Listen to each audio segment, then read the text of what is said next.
Dastardly Dirigibles, a game of steampunk airship building. Very descriptive subtitle that tells you a lot of what you need to know about this game. It tells you about the theme, of course, we're in a steampunk setting, and also about the point of the game, which is to build airships. The players will control teams of steampunk scientists trying to build the most, what can I call it? The most mechanically consistent airship in the game, and you'll see what I mean in a minute. So the subtitle does a very good job of introducing the game, and so does the back of the box. The backs of boxes of games sometimes just give you an evocative sense. They don't want to get too much into detail of what the game is about. You want you to fall in love with the game and with the theme, maybe the atmosphere, and they hide the mechanics a little bit. Not here. The back of this box pretty much acts as a mini tutorial. Once we go through it, you will know most of what you need to know about the game. You build your airship from different parts of 9 beautiful suits, suits being the symbols you find on the cards that you use to build your airship. Each time a part is added, all players must add the same part, which may replace an existing one. This is the key mechanic of the game. It is the most original one also, and really it is what the design revolves around. It is something players try to exploit, try to defend themselves from, really a key element, a pivotal element in the design. You also have special cards that you use to your advantage. You play them and you resolve the special effect on the card. The round ends when the first airship is complete, but you score only the suit that you use the most in your airship. Hence my description of the goal as trying to build a mechanically consistent airship. It may be that you complete your airship when it's not your turn because somebody made you add a piece that completes the airship. No matter who completes the airship first, round is over. Each card in the suit that you use the most is worth 2 victory points. Then there is also a wild symbol that is worth a single victory point. You total the points that you score from your ship and you repeat that 3 times. The game lasts for 3 rounds. At the point you total all of the points that you scored at the end of each round, and the winner is the player with the highest score. There, done. Conclusions of my video. You know what? I'll tell a little bit more. First, let's have a look at the components. Each player receives a mat, such as this one. Space balls style. Yeah, it's a very long mat. Divided in slots, which are named for the places where you will place your cards. Each player has a hand of cards, and these cards do look nice. Little thin, but most players will leave them anyways. I won't. I'll simply complain that they're too thin, but you will probably find solutions. I also have found the solutions, leaving them, but I don't like the solutions, so I'm not leaving them. What am I even talking about? I am just filling the void while I show you the cards so you get a sense of what these cards look like. Really, the art is beautiful, but it's immaterial to the purpose of the game. What matters is the symbol that you have here, which is the suit, and it may be a wild suit. Also, you have a description of what kind of piece that is. For example, that is the nose cone, so it always goes there. You may have the gondola rear, which goes here, and so on and so forth. Lift engine, there are 2 lift engines, so when you get one of them, you can place it in whichever slot you like. So each player will have a hand of cards from this deck. Then when it is your turn, you can draw up to a hand of 5 cards. Then you can perform 3 actions. So great freedom here. Actions you select from a list of actions. You can perform the actions in any order. You can repeat the same action multiple times. Actions include to discard a card from your hand. Also, there will be somewhere on the table 3 cards represent the Emporium. Another action that you can do is to swap a card from your hand with a card from the Emporium. Another action can be, if you don't see anything interesting in the Emporium, to replace the Emporium entirely with new cards from the deck. 3 new cards. You can choose to pass, and of course the most important action of them all is to play a card from your hand.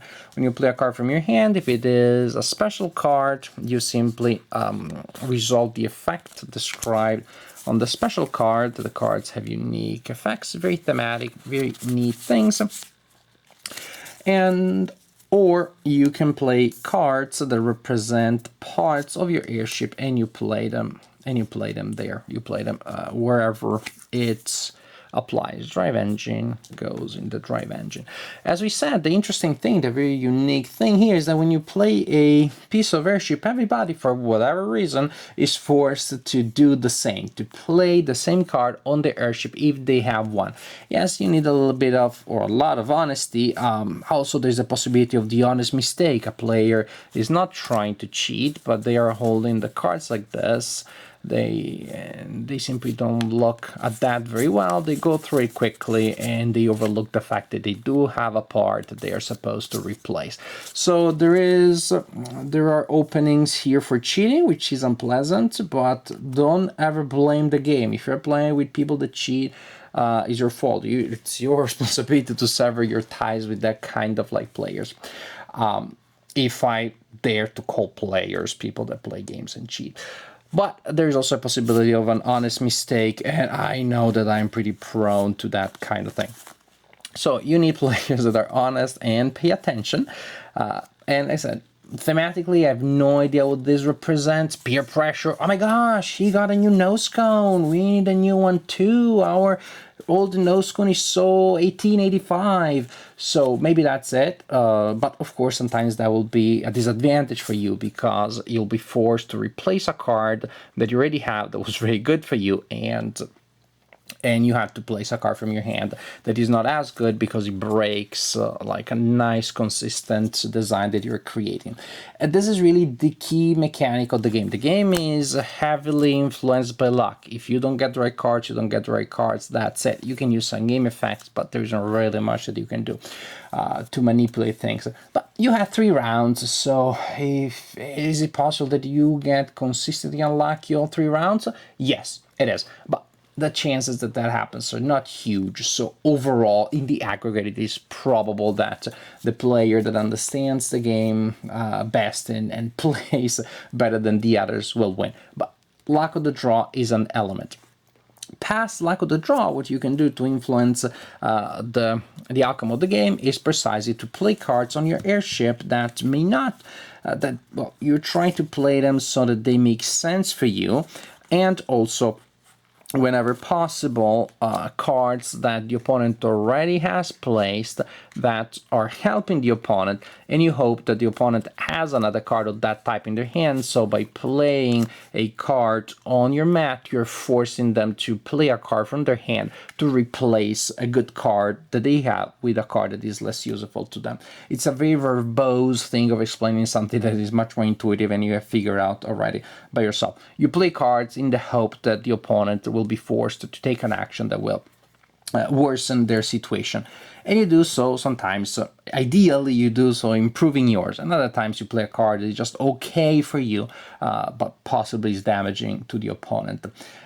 Again, I don't know what thematically this means, but mechanically it works pretty well. It adds that unique element to the game. The game per se, of course, doesn't seem all that horribly, that terribly original, but it has that element, that one idea. And sometimes one idea is all it takes. One idea is all you need for a design to just simply spin in a different ways, to have a different flow, a different feel. And this design does that. Of course, when you have one idea, that usually is enough to hold together a design. Only the design is a small one, a simple one, and a quick one, which is precisely what we have here. Dastardly Dirigibles is definitely a filler. It is not too deep and is not too long. It doesn't overstay its welcome. And if it does, actually remember, you can just play a single round. In that case, the game is really short. It's like 5-6 minutes, 10 minutes tops.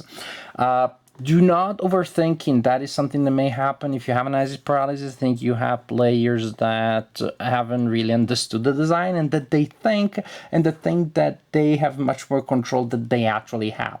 Do not overthinking, because ultimately the luck of the draw is an element. Again, it's about riding a wild wave of possibilities that has a lot of randomness in it. If you play well in the aggregate, you're likely to win, but that's not a certainty. And if you start thinking about this game as a sort of like sophisticated Europe, you're doing your min and max thing, you're doing your algorithms, then the game is just gonna be it's gonna be a pain for everybody to play. It's a simple, fun filler with a little bit of backstabbing. I mean, remember, the main action you can do to improve your chance, the best action you can do to improve your chances of victory, is to improve your position while backstabbing the opponents, while trying to weaken their design. So it has that confrontational element, not too strong, not too direct, but it is there. And of course, some players that will be a huge plus, because not every group likes multiplayer solo. This is not one such design. But again, the interaction sometimes is going to be random, because there's only one card that makes sense for you to play, and whether that will help or not help the opponent is not for you to control. So Dastardly Dirigibles is a game that really looks good. I mean, the graphics are really nice. That plays well. It's simple to play, simple to teach. As a filler, it is a good one. It has an original personality. Most of the mechanics are well known. You collect a set and da. But there's that one mechanic that does something for the design, makes it feel different, makes it feel like it is its own thing. Simple light filler, but if you can take some luck, if you can take a little bit of backstabbing element, then this is a fun, simple filler. Again, remember, it's a filler, don't overthink it, and I think you can have fun with this game.